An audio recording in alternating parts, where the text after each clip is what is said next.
आपका बहुत स्वागत है और यह हमारा एक तरीके से कह सकते हैं कि एक बहुत ही पावन दिन है। आप इसको और पावन बना रहे हैं। आपसे वार्ता के लिए जो है रिपुंजय बहुत मेरे ख्याल से बहुत दिनों से इंतज़ार कर रहे थे कि आपके साथ ज्ञान वार्ता की जाए। आज आपका जो टॉपिक है, जो विषय है, बेहद शानदार है। आप दोनों को ही इस वार्ता को शुरू करने की जो है वह आमंत्रण हम दे रहे हैं।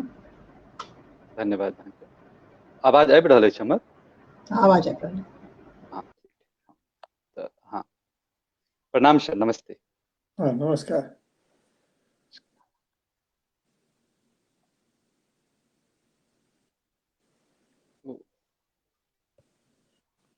आपकी आवाज नहीं आ रही। हाँ हाँ हाँ सर, अब आ रही है? हाँ ठीक है। हाँ हाँ हाँ सर। अपने आज जानकी नवमी के शुभ अवसर पर CSTS centre for studies of tradition and systems द्वारा आयोजित कार्यक्रम Janaki in the age of Kalyug में आप सभी दर्शक गणों का स्वागत है। संग ही हम अपने विशिष्ट और भारतीय मनीषी परंपरा के शिखर विद्वान प्रोफेसर अरविंद शर्मा जी का स्वागत करते हैं, अभिनंदन करते हैं। सर अपने बहुमूल्य समय निकालकर आज जानकी नवमी के शुभ अवसर पर जानकी पर अपने वक्तव्य के लिए समय निकाले हैं। अब हम लोग जैसे कि जानते हैं कि एक आपद की काल है। इस समय में भी विचार विमर्श, जहाँ पे समाज की आवश्यकता हो जाती है और कुछ दिनों से भारत तमाम संकटों से गुजर रहा है, फिर भी हम लोगों ने मनुष्य की जो आवश्यकता है, बौद्धिक आवश्यकता है, उसको देखते हुए आज इस कार्यक्रम का आयोजन कर रहे हैं। जैसा कि आप लोग जानते हैं कि जानकी हमारी परंपरा की एक प्रमुख चरित्र है, भारतीय वाङ्मय परंपरा की प्रमुख अंग हैं। लेकिन दुर्भाग्य ही रहा कि जितना अन्य चरित्रों पर हमने प्राचीन काल के या अपने संस्कृति के अन्य चरित्रों पर जितना वर्क किया, जितना काम किया, जितना विमर्श किया, उसमें कहीं ना कहीं जानकी को हम एक पीछे देखते हैं। अब समय आ गया है कि जानकी को आगे बढ़ाए और जानकी से संबंधित जो विमर्श है उसको हम लोग पोषित करें। मधुबनी लिटरेचर फेस्टिवल जानकी पर केंद्रित कार्यक्रम आयोजित करता रहा है, चाहे वो अकादमिक, साहित्य, कला या सामाजिक लोक प्रथा या संस्थागत रूप में हो।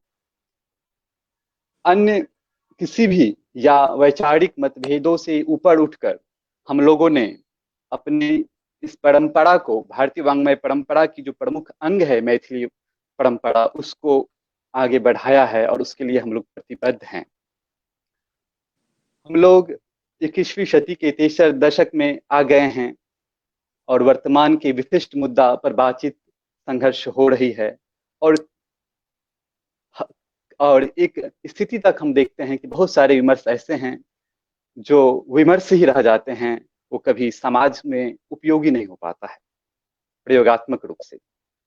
आज हम उन सभी बातों से ऊपर उठकर यह संकल्प करते हैं कि हम जो जानकी नवमी के शुभ अवसर पर यह कार्यक्रम आयोजित कर रहे हैं, उसमें प्रोफेसर अरविंद शर्मा जी, जो कि विश्वविख्यात प्रोफेसर हैं, उनसे हम लोग, प्रख्यात प्रोफेसर से हम लोग आज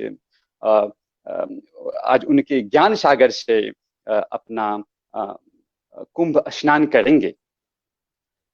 अब जानकी विषयों पे जब बात होती है तब लोग कहते हैं कि जानकी पे कुछ काम नहीं होता है या जानकी पे कुछ काम नहीं। ऐसा नहीं है कि काम बिल्कुल नहीं हुआ है। प्रोफेसर अरविंद शर्मा जैसे विद्वानों ने, प्रतिष्ठित अन्य विद्वानों ने भी काम किया है।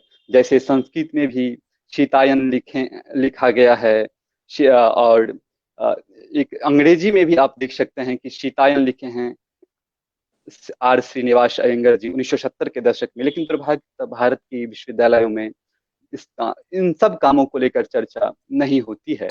मैथिली भाषा में भी बहुत सारे ऐसे संस्करण हैं जानकी रामायण का या सीतायन का, जो कि बहुत महत्वपूर्ण साबित हो सकता है हमारे समाज की के लिए, हमारे समाज के विकास के लिए। लाल दास का जो जानकी ये जो ग्रंथ है वो हम लोगों के लिए एक मूलभूत मूल ग्रंथ है मैथिली साहित्य में। और संस्कृत में भी कई सारे ऐसे ग्रंथ हैं जो कि सीता चरितम या सीता चरित के आसपास हैं। फिर भी हम देखते हैं कि कोई एक ऐसा अध्ययन जो कि दुनिया को प्रभावित करे हमारे पास अभी तक अकादमिक दुनिया में नहीं है। अब हम बात करते हैं कि जानकी जो है सदैव मानव प्रेम और धर्म की जो सम्मान है उस पर जोर देती हैं, लेकिन अपनी जो शक्तिशाली और अपने प्रभाव के साथ वो जो समाज है उससे प्रश्न करती हैं, और उस प्रश्न को लेकर वो एक जो नारी की स्त्री की जो अपनी शक्ति है उसको भी प्रदर्शित करती है। और आदिशक्ति भगवती, अब मैं मैथिली में कहना चाहूंगा कि आदिशक्ति भगवती जे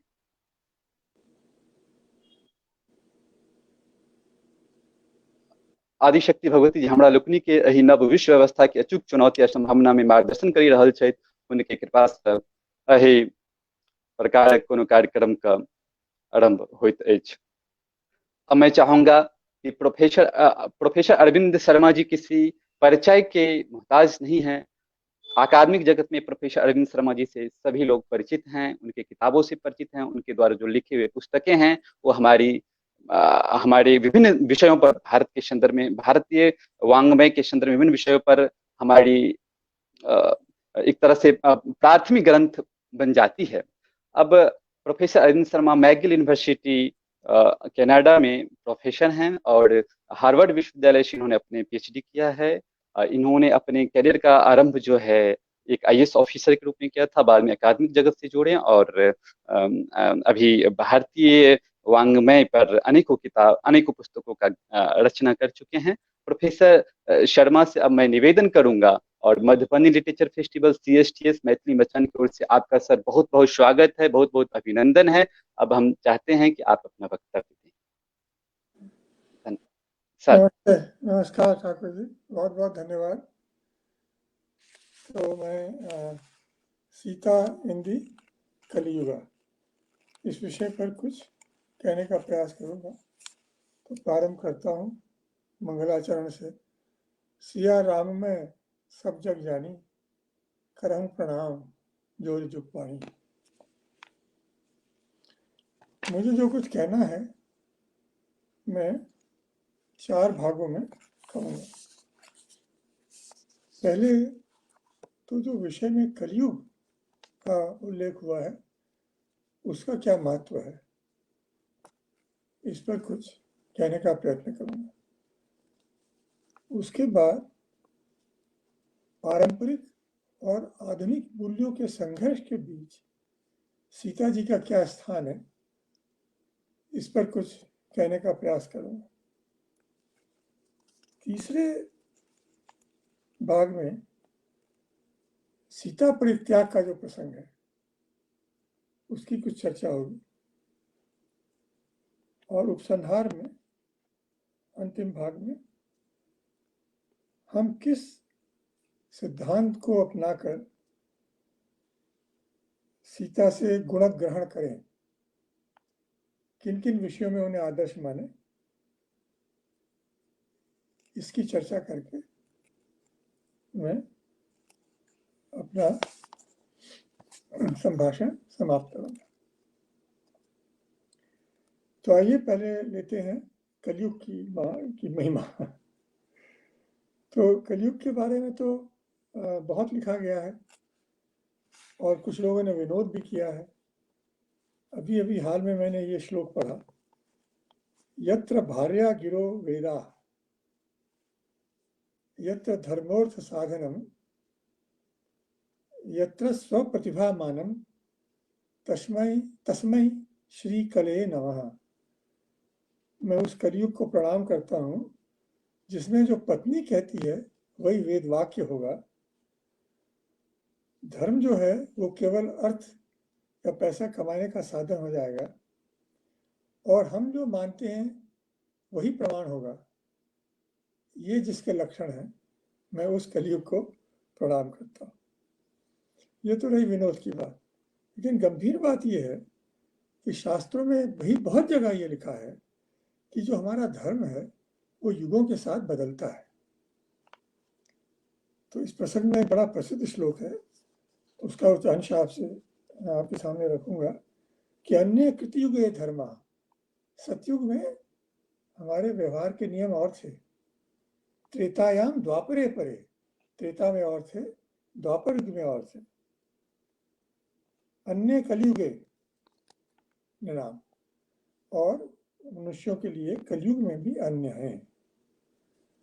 तो इस बात को अगर हम लोग ध्यान में रखें तो हम लोग चकित नहीं होंगे कि अगर सीता जी ने कुछ कर किया, किसी अन्य युग में किया, त्रेता में किया, हम कहें कि कलयुग में वो उचित नहीं है, तो इससे हम लोग उनका निरादर नहीं कर रहे हैं, हम लोग धर्म की परंपरा का आदर कर रहे हैं। ये हमेशा ध्यान में रखना चाहिए। अच्छा, ये रही पहली बात। अब प्रश्न आता है कि सीता जी हमारे लिए आदर्श मानी गई हैं। सीता और सावित्री ये दो नाम लिए जाते हैं। तो इसमें एक सोचने की बात यह है कि जो हम लोग इनका नाम लेते हैं तो हम लोग समझते हैं कि जो हम लोग परंपरागत मूल्य मानते हैं उनको ये सब साकार करती हैं, लेकिन क्या ऐसा है? देखिए, सावित्री जी का जीवन मैं पहले लेता हूँ, सीता जी पे आऊंगा एक मिनट में। तो सावित्री जी के जन्म से पहले उनके पिता ने यज्ञ किया पुत्र की प्राप्ति के लिए। पुत्री पैदा हुई, उसका नाम भी सावित्री रखा गया। उसके बाद उनको हर जगह पूरी शिक्षा मिली, इसमें वैदिक तत्व भी थे। उनका विवाह उनके माता पिता ने नहीं तय किया, उन्होंने स्वयं तय किया। पिता ने तो कह दिया कि कोई तुम इतनी तेजस्विनी हो कि तुमसे कोई विवाह करने को तैयार नहीं है, तो उन्होंने स्वयं अपना पति चुना। और देखिए, जब पति की मृत्यु हुई तो उन्होंने सती नहीं की, वो यम से अपने पति को वापस ले आए। तो हर कदम पर उन्होंने तो जिसे हम परंपरा मानते हैं उसका विरोध किया। क्रांतिकारी व्यक्तित्व है उनका। अब सीता जी के जीवन पे आते हैं तो देखिए, सीता जी के बारे में संध्या वंदन का उल्लेख है रामायण में, और लोग कहते हैं कि स्त्रियों को वेद पढ़ने का अधिकार नहीं। यदि ऐसा है तो फिर सीता जी को ये ज्ञान कैसे आया? तो वेदाधिकार, वेद पढ़ने का अधिकार मानना चाहिए स्त्रियों के विषय में, सीता जी का आदर्श लेकर। जब ये बात उठी कि राम वन में आए, क्योंकि दशरथ जी ने कुछ वचन दिए थे, तो एक सुझाव ये भी आया कि सीता जी को उनके स्थान पर प्रतिष्ठित करना चाहिए, क्योंकि पत्नी और पत्नी एक रूप होते हैं, एक माने जाते हैं। इसीलिए तो सीता जी की मूर्ति का, हेममय मूर्ति का निर्माण करना आवश्यक हो गया था अश्वमेध यज्ञ में बाद में। तो वो तो रानी बनने वाली थी।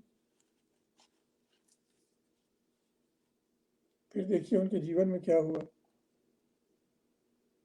शुरू में रामचंद्र जी ने कहा कि सीता जी को वन में नहीं जाना चाहिए। इसको लेकर दोनों में बहुत बड़ा विवाद हुआ। इसका प्रमाण वाल्मीकि जी का ग्रंथ है रामायण।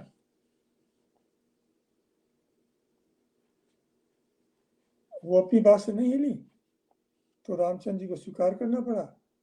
इसलिए स्वाभिमानी भी होना चाहिए, अपनी बात पे डटे रहना चाहिए।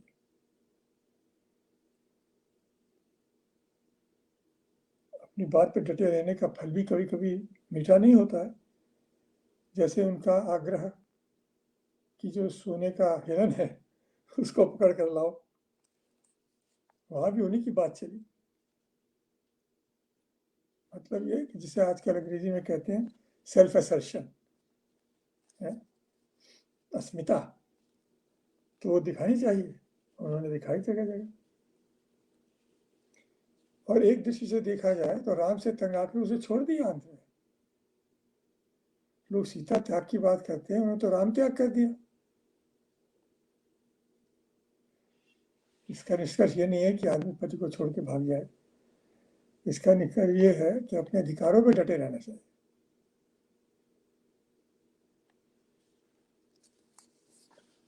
और सीता जी के प्रसंग में और पारंपरिक और आधुनिक मूल्यों के प्रसंग में मैं एक प्रकरण का उल्लेख करना चाहूँगा जो बड़ा प्रसिद्ध है, भारत के कुछ अंशों में तो बहुत प्रसिद्ध है। और वो ये है कि जब सीता जी को रावण, जब सीता जी का अपहरण कर कर रावण उन्हें ले जा रहा था पुष्पक विमान में, तो सीता जी ने अपने कुछ आभरण जो हैं वो नीचे फेंक दिए पृथ्वी पर। और ये आभरण जो वानर समूह था उसने इकट्ठा कर लिए। और जब राम और लक्ष्मण वहां आए तो और चर्चा हुई कि सीता जी को कोई हरण करके इनका ले गया है, हम लोग उसकी खोज में आए हैं। तो सुग्रीव जी ने बताया कि ये कुछ आभरण हम लोग के यहाँ हैं, मिले हम लोगों को, आप पहचाने क्या ये सीता जी के हैं? तो तब का ये बड़ा प्रसिद्ध प्रसंग है कि रामचंद्र जी ने लक्ष्मण से कहा कि क्यों भाई, तुम भी मेरी इसमें सहायता करो। तो प्रसिद्ध श्लोक है कि लक्ष्मण जी कहते हैं, नाहम जानामि केयूरे नाहम जानामि कुंडले नूपुरे तो भी जानामि नित्यम पादाभिवंदनात्। ये जो भुजाओं में जो आभरण होते हैं उनको मैं नहीं पहचान पा रहा हूँ, और जो कर्णाभरण है वो भी मैं नहीं पहचान पा रहा हूँ। किंतु मैं जो नूपुर हैं जो पैर में पहने जाते हैं उनको पहचान रहा हूँ, क्योंकि मैं प्रतिदिन सुबह सीता जी का चरण स्पर्श किया करता था, क्योंकि वो मेरे बड़े भाई की पत्नी थी। तो ये तो मैं समझता हूँ कि बड़े अच्छे आदर्श हैं जो किसी भी युग में अनुकरण योग्य हैं। तो इस प्रकार से कई आधुनिक मूल्यों पर भी, सब पर नहीं लेकिन बहुतों पर खरी उतरती है। अब हम तीसरे भाग पर आते हैं कि सीता जी के परित्याग का जो प्रसंग है उसका गूढ़ार्थ क्या है। कम से कम जैसा कि मैं समझता हूँ कि लोग कभी कभी इस सीता परित्याग की चर्चा ऐसे करते हैं कि जैसे रामचंद्र जी ने यूं ही उनको घर से निकाल दिया। ये हमारी परंपरा में नहीं है। इसी प्रसंग को लेकर एक पूरा लेख नहीं, पूरा नाटक बड़ा प्रसिद्ध है जिसका नाम है उत्तर रामचरित, और जिसके लेखक भवभूति हैं। तो उसके प्रारंभ में ही भवभूति जी कहते हैं के अनुसार, रामचंद्र स्वयं कहते हैं, जब राज्य का विषय चल रहा है और लोगों की आस्था मर्यादा को ध्यान में रखने की बात हो रही है, तो वो कहते हैं कि स्नेहम दयाम च सौख्यम च यदि वह जानकीमपि आराधनाय लोकस्य मुंशतो नास्ति में व्यथा। लोगों की आराधना के लिए यदि मुझे स्नेह, दया, सुख और जानकी जी तक का भी त्याग करना पड़े तो मैं करने को तैयार हूं। ये वो चीजें हैं जो बहुत मायने रखती हैं किसी के लिए, लेकिन इनको भी मैं इस कर्तव्य पालन के प्रसंग में छोड़ने के लिए तैयार हूं। और उनका क्या हाल हुआ परित्याग के बाद, इसका वर्णन भवभूति करते हैं।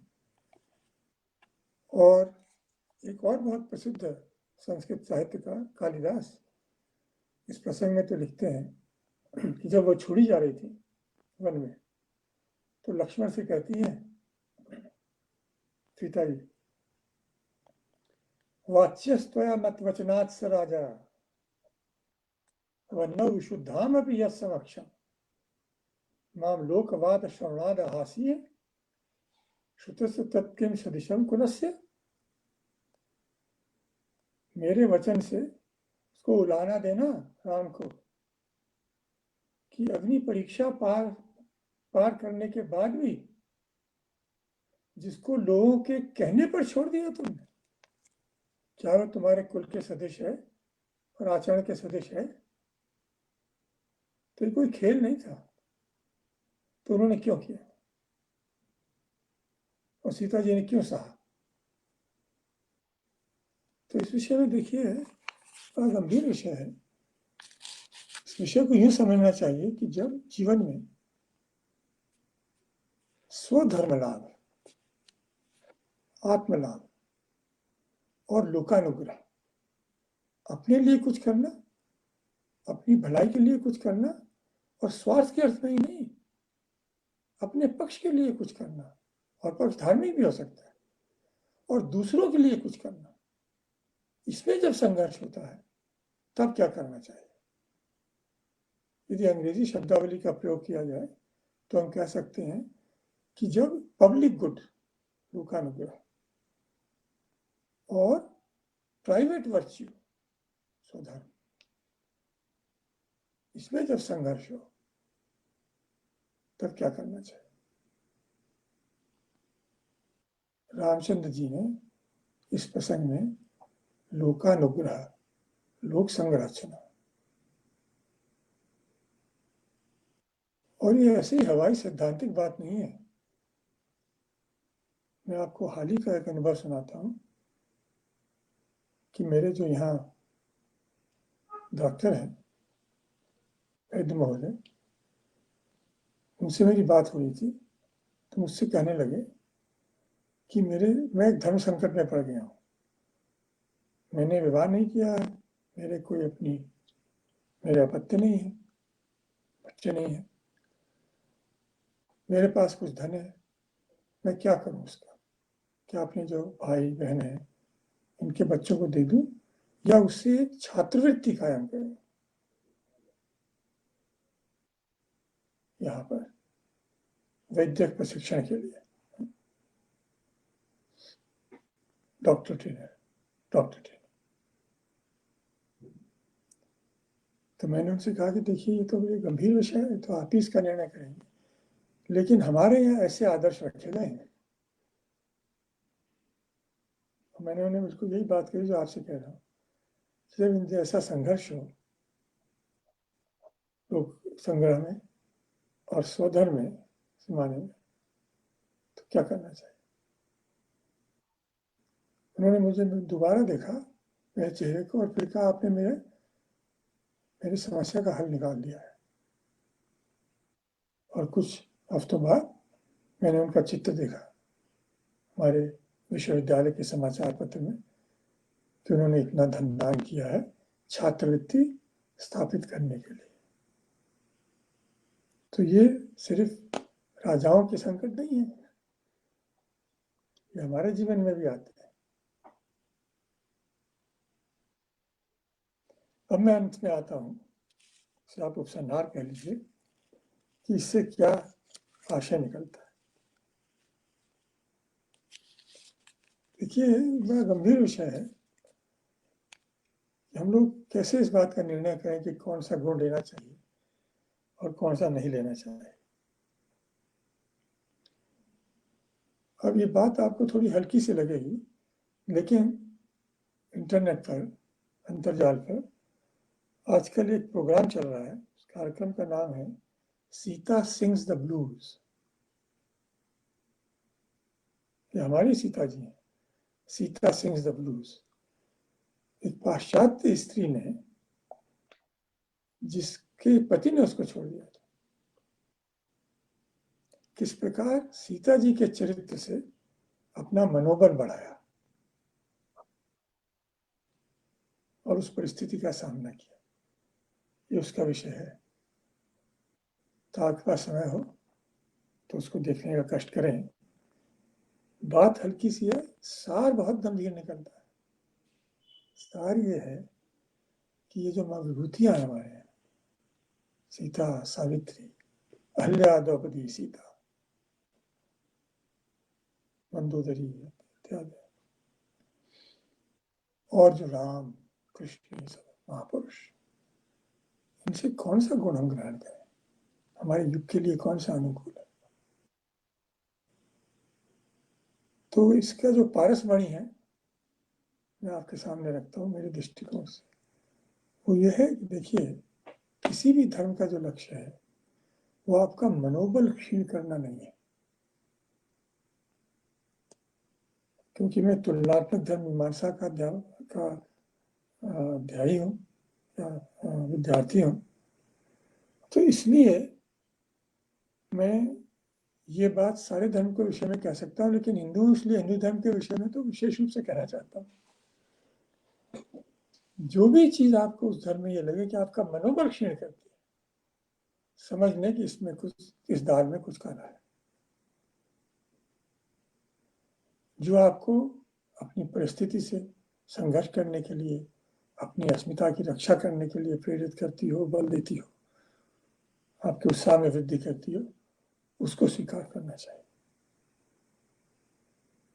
तो बस ये कहकर मैं आप लोगों से आज्ञा चाहूंगा। नमस्कार।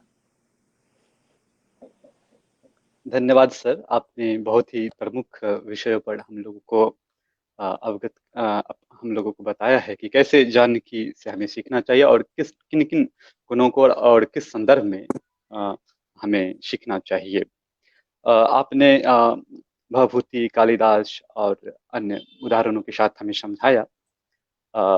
अब हम सर कुछ लोगों ने ऑनलाइन प्रश्न लिखे हैं कमेंट बॉक्स में, उस प्रश्न को मैं पढ़ूंगा और आप उनकी जो वो है, वो जो चाहते हैं कि उनको उत्तर मिले, आप उनको दीजिएगा। सर मैं मिताली भारद्वाज हैं जो एक प्रश्न लिखी हैं। जब हमें आम तौर पर दैविक कहानियां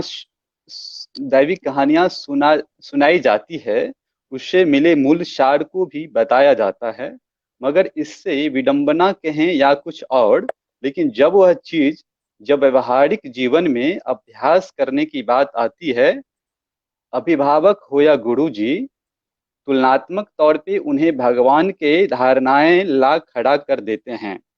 यानी लोग अपने सहूलियत के हिसाब से नैतिकता चुनना सीखते हैं। आप सीता की जीवनी को इस अवधारणा से कैसे जोड़ेंगे? हाँ, देखिए, ये तो सब ठीक है, परोपदेश बहुत अच्छी चीज है। जी, ये परोपदेशी है ना, जो अभिभावकों ने बताया। भाई, राम का आदर्श भी तो परोपदेश है। आप तो राम नहीं है। कृष्णोपदेश भी तो परोपदेश है। तो इसका फल कौन भुगतेगा? राम जी के कहे पर अगर आप चले तो इसका फल राम जी तो नहीं भुगतेंगे, आप भुगतेंगे।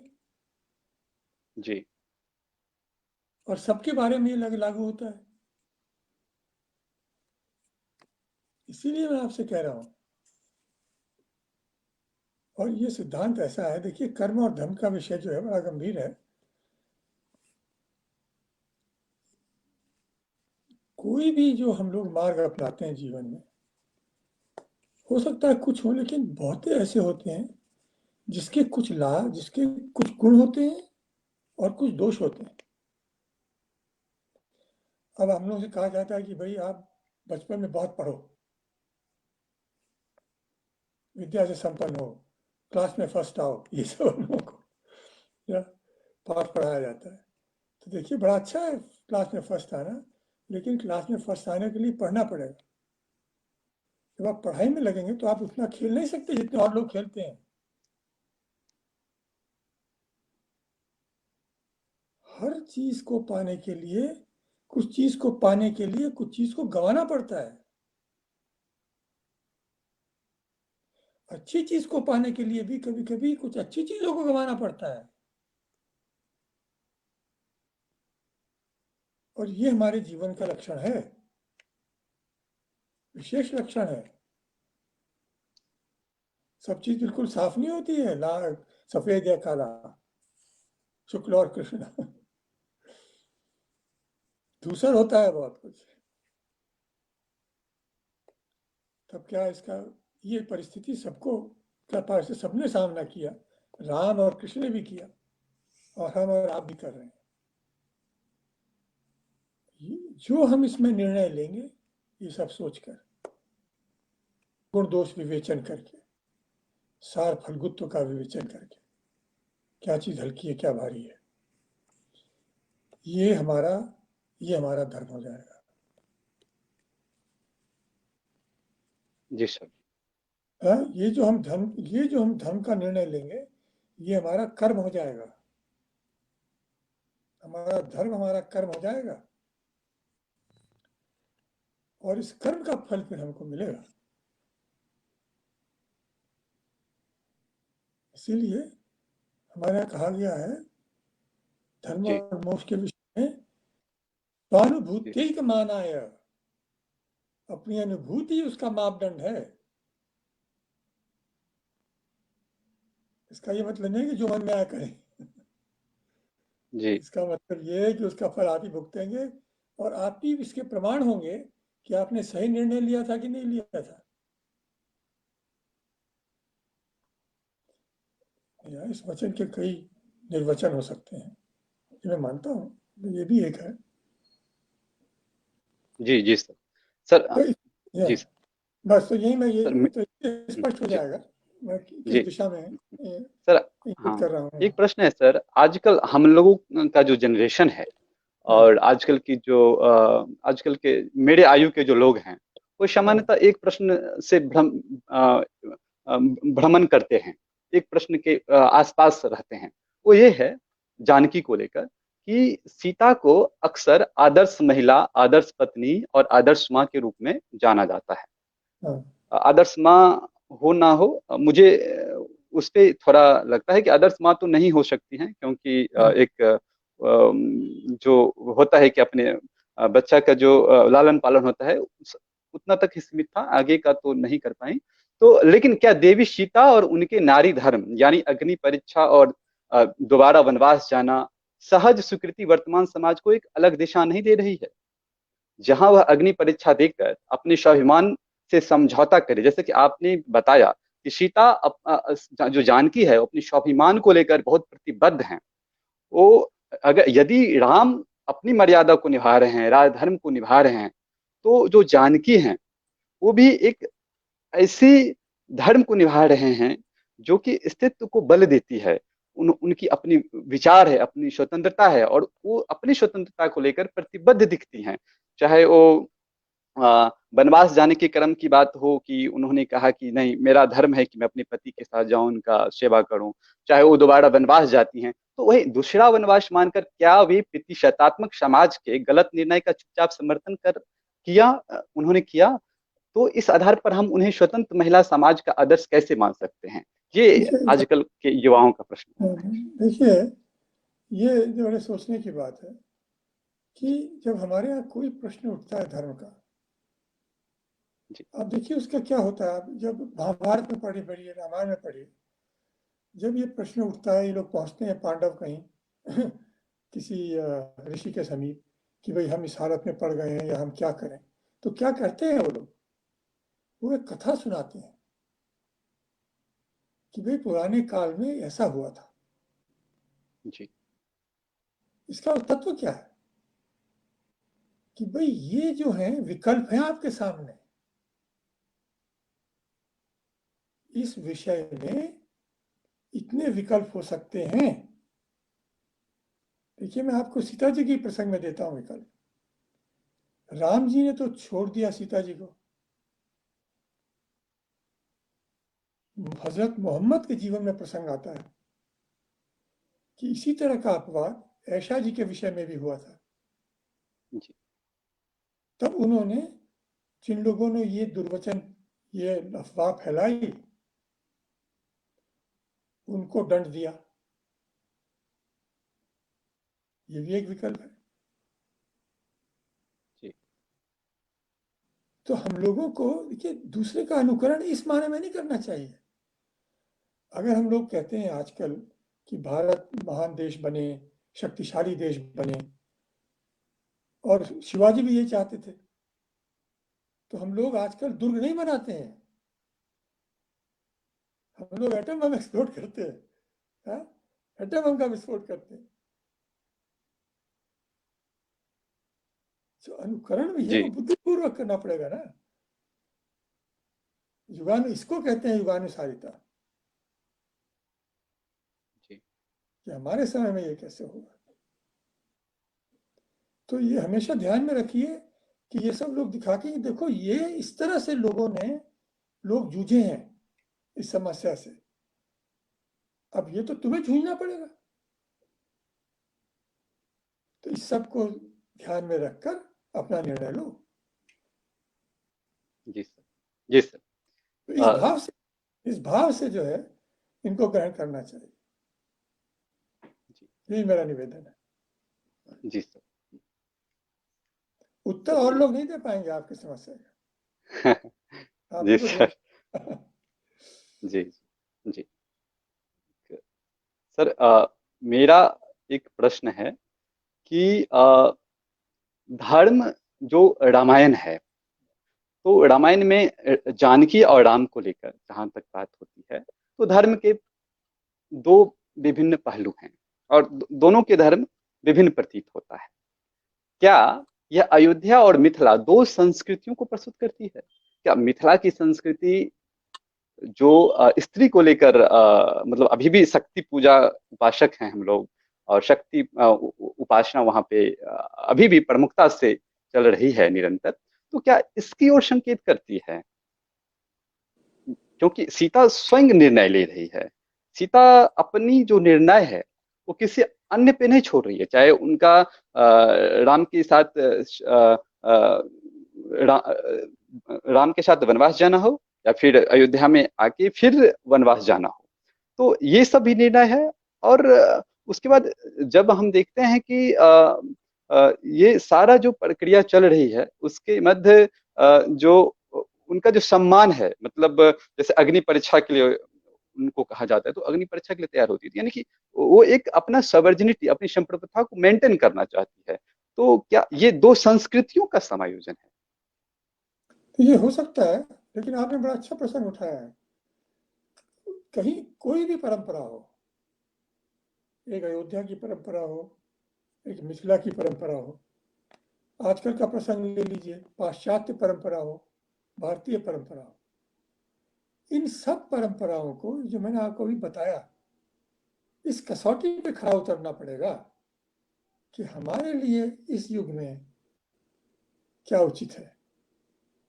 और ये सोचते हुए कि ये नहीं मान लेना चाहिए कि इसका कुछ दाम नहीं चुकाना पड़ेगा इस निर्णय का। जी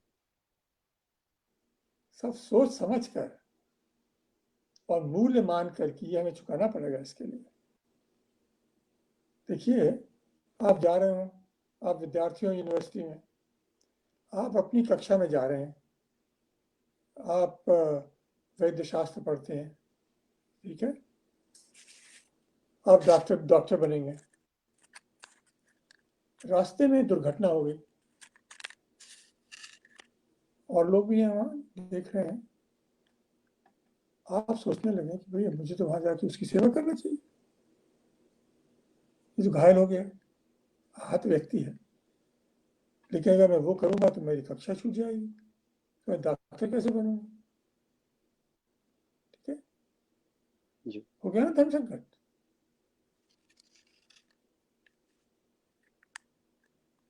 लेकिन अगर आप बराबर यही करते रहे तो आप कैसे बनेंगे डॉक्टर? हर चीज का मूल्य है, जी ये समझ कर अगर हम चलेंगे और जो निर्णय है उसका फल तो हमें ही मिलेगा।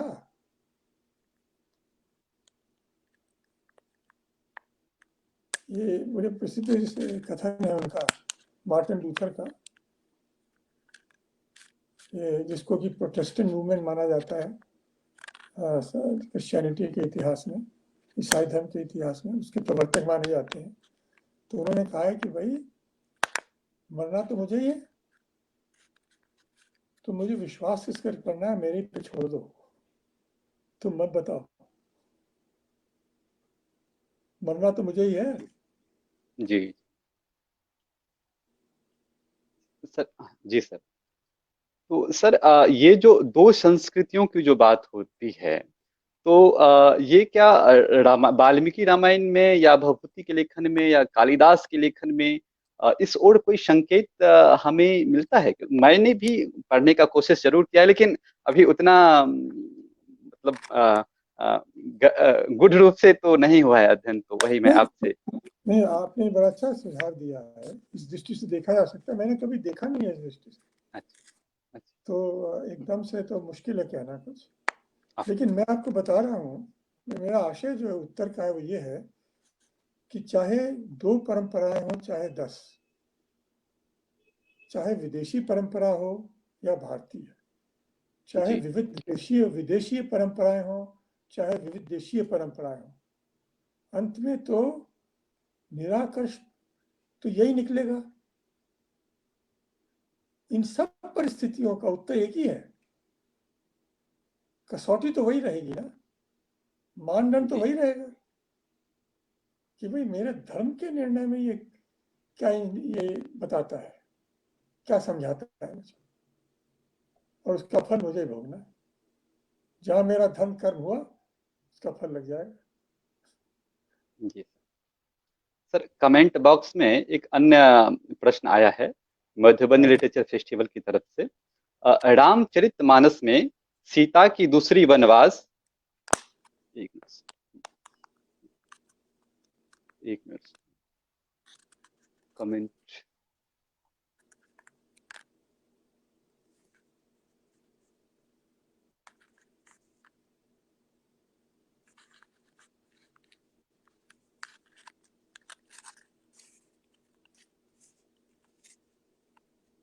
हाँ सर।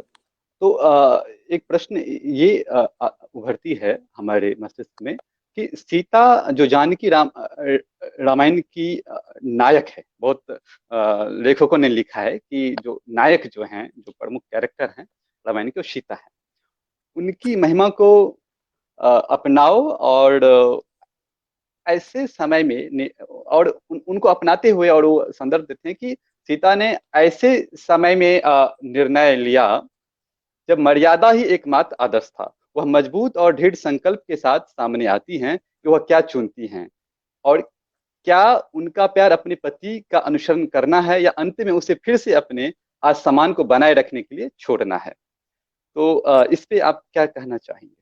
देखिए एक बात हम लोग भूल जाते हैं कि जी हमारे लिए ये जो सीता राम सीता के प्रसंग में जी तो हम लोग चर्चाएं कर रहे हैं, उसमें एक बात भूल जाते हैं, उनका परस्पर प्रेम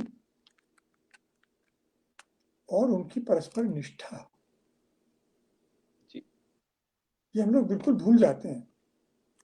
जी इतने प्रसंग आए जिसमें सीता जी अपना पतिव्रत भंग कर सकती थी या हो सकता था। कितने प्रसंग आए जब राम जी अपना एक पत्नी व्रत भंग कर सकते थे। जी अश्वमेध का प्रसंग तो प्रसिद्ध है, उनसे तो कहा ही गया कि विवाह कर लो, लेकिन उन्होंने एक दूसरे को छोड़ा नहीं। सीता जी को रामचंद्र के शरीर पर पूरा अधिकार था, किसी और स्त्री का नहीं था, केवल सीता जी का था। जी और इसी हाँ तरह सीता जी का राम के प्रति, तो ये ध्यान में रखना चाहिए, क्या हम लोग के लिए अभी मूल्य है कि नहीं है इस युग में, इस युग के लिए ये उचित मूल्य है कि नहीं, ये हमको निर्धारित करना है। ये हमारा विषय होना चाहिए। उनकी आलोचना करना इतना नहीं होना। हाँ जी जी हाँ बताइए सर। एक प्रश्न है सर। हाँ बताइए। बहुत ही चर्चित कवयित्री हैं हमारी अनामिका जी, उनका एक प्रश्न है। उनका कहना है कि आपकी प्रशंसक हूँ, आपसे कह रही हैं, किंतु व्यक्ति का साथ छोड़ना धन त्याग से तुलनीय है क्या? अनामिका जी के प्रश्न पूछ रहे हैं। कभी कभी तो वही धर्म हो जाता है। जी देखिए, आपको ये प्रसंग है, अगर मैं आपसे प्रश्न पूछता हूँ, जी जी अगर झूठ बोलकर आप किसी की जान बचा सकें, जी जी, अगर झूठ बोलकर आप किसी की जान बचा सकें तो आप सच बोलेंगे कि झूठ बोलेंगे, बताइए। झूठ बोलेंगे सर। हाँ, और यही ठीक है, इस वक्त सत्य का त्याग ही उचित है।